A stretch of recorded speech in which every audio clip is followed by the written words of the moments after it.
Well, good afternoon and welcome back to another Praying for County Gymru. 100 new healthy churches to be planted, to be grown across all of Wales in the next 10 years or less, even, all to the glory of God and for the expansion of his kingdom and the salvation of many in our nation.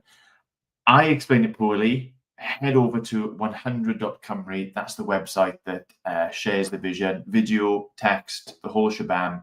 Head over there. You can find out a little bit about some of the churches that have already been planted, some of the churches that are in the process of being planted. But we are here today to pray in general and pray in response to God's word for that bigger vision, 100 churches across Wales to be planted. Apologies if I'm a little bit slow of speech or a little bit slow of thought today. I've woken up this morning feeling a bit rough, got a slightly sore throat, groggy head, etc., etc. So I don't feel sharp, I don't feel responsive, but I can still get online and we can still pray. So let's turn to God's word. We have Psalm 86 for us today. Title, a psalm of lament and a psalm of petition. I think we'll see that really obviously as we go through. But have in mind this desire to be praying for Wales, for God's glory, God's kingdom to be coming, for people to be saved, for us to be marked out amongst the nations as a nation that honors Christ, that follows Christ, that trusts in Christ, that more than just the ones and the twos that we have at present, worshipping Christ, finding salvation in him.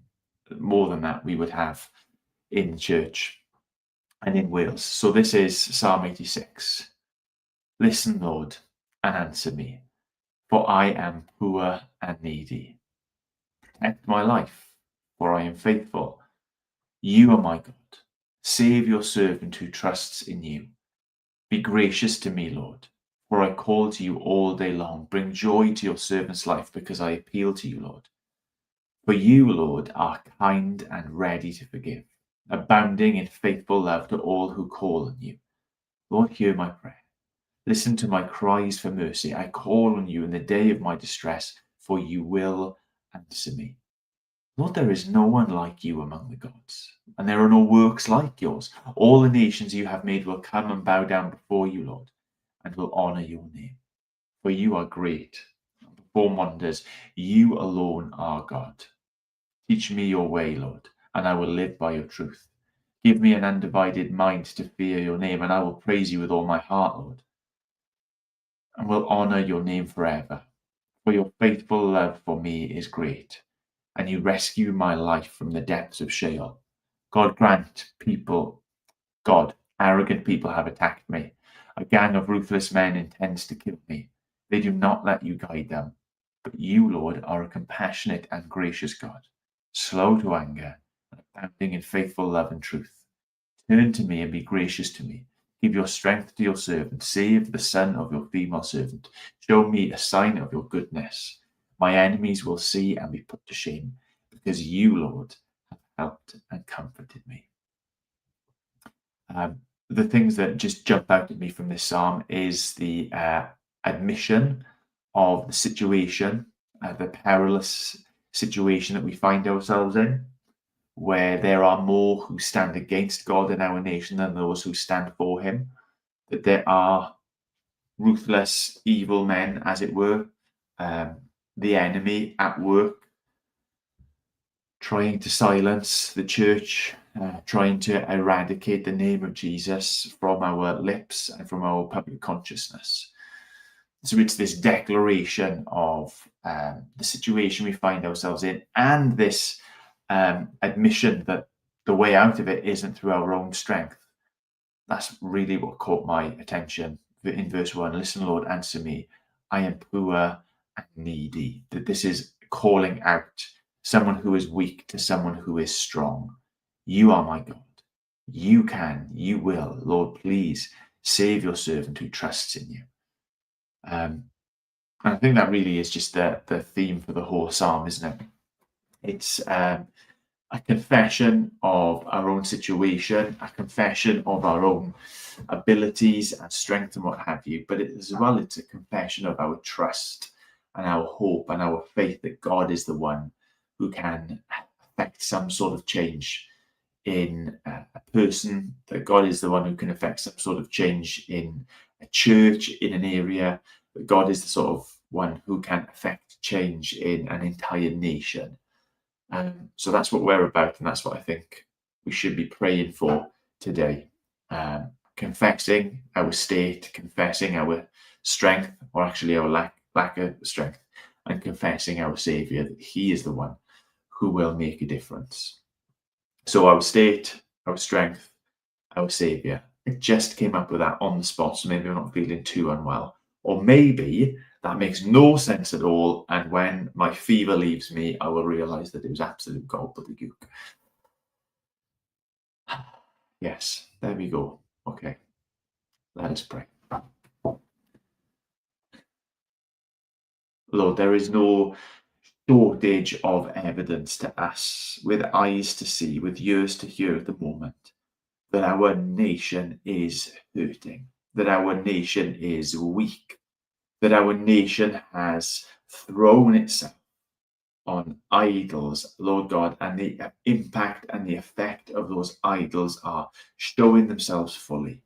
You say elsewhere in your word, Lord God, that those idols are worthless, that those idols cannot speak, they cannot save. In fact, those who cling to them end up being treated as they are, that they lose their lives, they lose their hope, they lose all that is good in coming to you and being known by you. And Lord, our nation just bears witness and testimony to that. That we have tried with other societies, with other cultures, all these other things that purport themselves to be a suitable replacement for you. Whether it be governments, whether it be philosophies, whether it be institutions, things that will ultimately save us, Lord God, and they leave us helpless, destitute, downtrodden, depressed. Lord, we are a sick nation. Lord, we are a sad nation. Lord, we are a suffering nation. At the will and the wants of so many, thrown and tossed aside, Lord God, we are poor and needy. And we are poor and needy, Lord God. Even those who have that certainty, even those who have that stability that comes from being found in Christ, even though we know that these storms will not overtake us, Lord God, we know that the strength is not in us. We are weak, Lord God. But here is the wonderful news. Our salvation comes from you.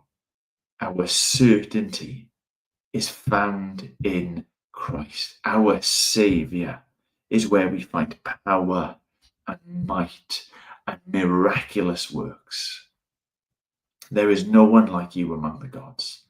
There is no one like you amongst the other things that we put our hope and our trust and our worth and our future in. There are no works like yours, Lord God. The things that those idols, those false gods can produce are nothing like the works that you produce in your people, in your church, in your nation, in your world. And so, God, we pray for a mighty act. We pray for a wondrous miracle. We pray for your strength to be seen, your miracle working power to be experienced through your church and in this nation. Lord, it takes but a tiny amount of faith to seek you in this and to trust this to you, because we see already around us a history of you doing these things and a present of you being at work. It thrilled my heart to see this week that story of the 6 guys recently saved in the church of Llanelli. Thrilled my heart this week, Lord God, that we had another one of our youth baptized this year, Lord, taking the total up to 7 young people, even in our one single church, that you are at work. You are rescuing people. not because we finally figured things out, not because we found a wonderful formula for expressing and sharing the gospel, even though, Lord God, we do try. Lord God, we do employ our intellect and our wisdom and our energy and our effort to do those things, but because you are a God who is on the move. Lord, I thank you that those testimonies are not few and far between, but they are becoming commonplace in your church today.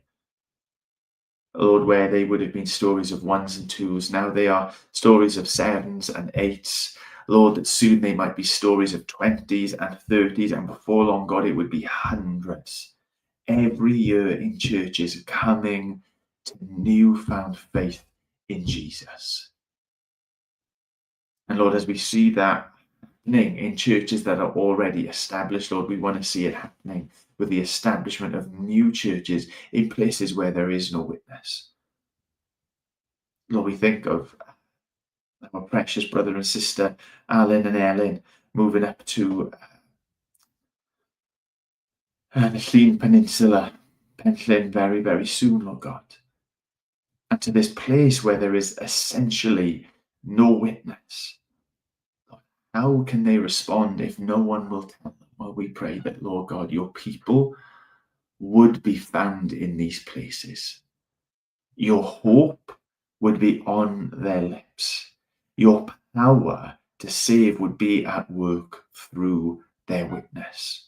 Them and all the others who are stepping out and breaking new ground and planting churches, not in their name, not even in the name of County Gymru, but in the name of Jesus Christ, the only true Saviour for a nation like ours. Lord, there is none like you among the gods. There are no works like yours. All the nations you have made will come and bow down before you, Lord.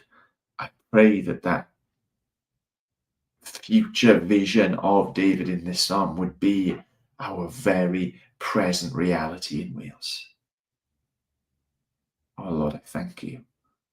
I thank you for the salvation. Oh Lord God, I thank you for that spiritual hunger that there appears to be out there. Lord, I thank you for those who are desperate to share Jesus far and wide in our country.